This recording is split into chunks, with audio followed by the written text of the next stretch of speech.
years after Christopher Columbus had discovered the New World, a number of famous explorers, still in quest of a mythical path of gold to the Indies, landed in that part of South America, now known as the Argentine. One of these explorers, Pedro de Mendoza, probably saw in the fertile soil of its vast pampas something of the potentialities that were destined to make the Argentine one of the richest countries in the world. And thus it was that Mendoza lingered on the pampas with his dreams and founded Buenos Aires, which is today the largest city in South America and the gateway to the Argentine. Buenos Aires is situated on the banks of the Rio de la Plata, a river so wide that it reminds one of the sea. The Rio de la Plata, or River of Silver, was so named by its Spanish discoverers because they believed it flowed through a land that was rich in silver. In truth, however, this river is rich only in mud, the same kind of mud that may have inspired the early settlers to cultivate the fertile pampas from which it comes. And by so doing, they have made the Rio de la Plata, in reality, a river of silver, for it is the main artery to the wealth that has contributed toward making Buenos Aires one of the world's most beautiful man-made cities. We refer to it as a man-made city because all of its beautiful parks, boulevards, buildings, and magnificent monuments owe their existence entirely to the genius of man, who received little or no support from the natural beauties of nature in making Buenos Aires a wonder city.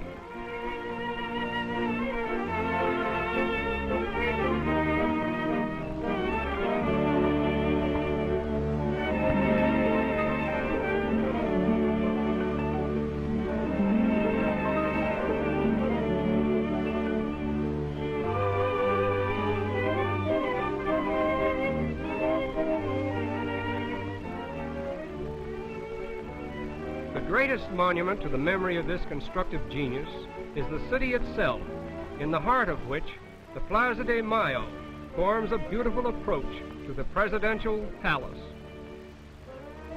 It is no exaggeration to say that the latest innovation from Paris will find the most immediate response in the smart shops of the Calle Florida, old and narrow, but still the chief shopping street of the city.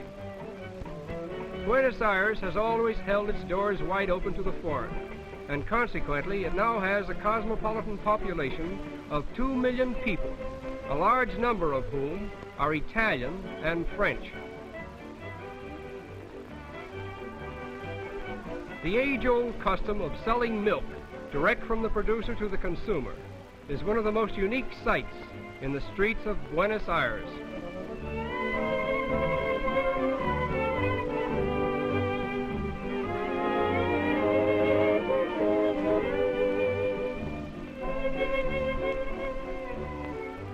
The first appearance of cattle in the Argentine is credited to 7 cows and a bull brought from Brazil in the 16th century. Today, the Argentine exports more cattle and hides than any other country in the world. Just outside the city at El Tigre, we had the pleasure of meeting 2 gentlemen of the Argentine. The El Tigre River is a source of healthful diversion for the people of Buenos Aires, enhanced, as it were, by the ever-present spirit of gaiety and song.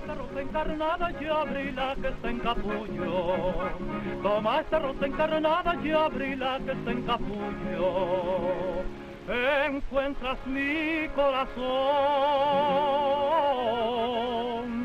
abrazado con el tuyo, abrazado con el tuyo, pero el alma separado. No llores, mi alma, no llores, no, que por tus penas me muero yo.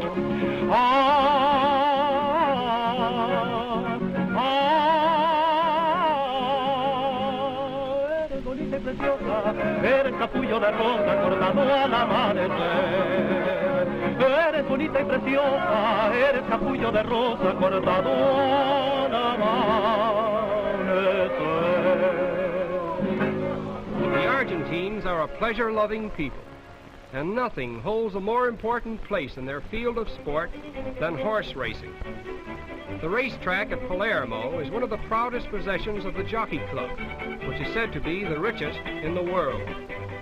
Aside from the internationally famous horse races which it sponsors, this institution is the hub around which revolves practically all the social life of the Argentine. Races take place here daily, and in the height of the season, the purses are so large that tremendous fortunes are won and lost during a single race.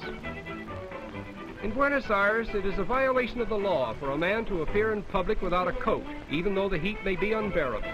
Consequently, some of the men wear pajama coats, thereby avoiding a serious breach of etiquette, as well as a possible fine of 5 pesos. Much of the romance of old Spain still remains reincarnate in the lovely women of the Argentine. It is seldom that an Argentine woman is troubled about the rights of her sex or any of the more virile notions that have stirred modern womanhood, for she seems to be content to live behind a veil of romance and to accept as her due the admiration so lavishly bestowed upon her. We doubt that in all of Buenos Aires there is a child who does not know Benito and his pigeons.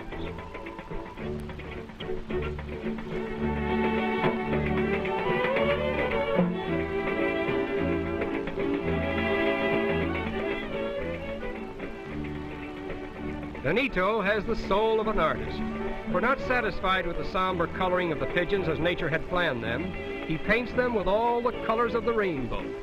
Rose and blue, or orange and green, mingle with the dull gray or white of their own soft feathers.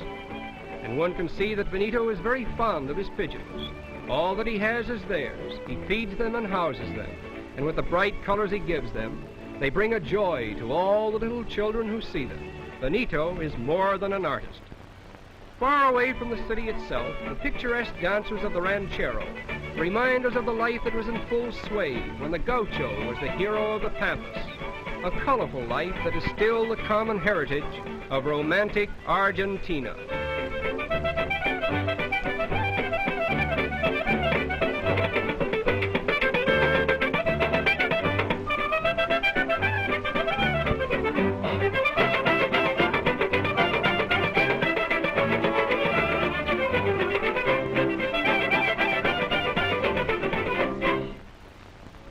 For their mate, or tea, the Argentines will forego any luxury.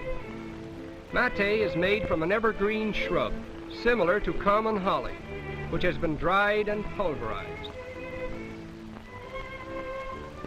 Mate acts as a marvelous restorative after great fatigue, and it has been used by all classes in South America since the beginning of the 17th century.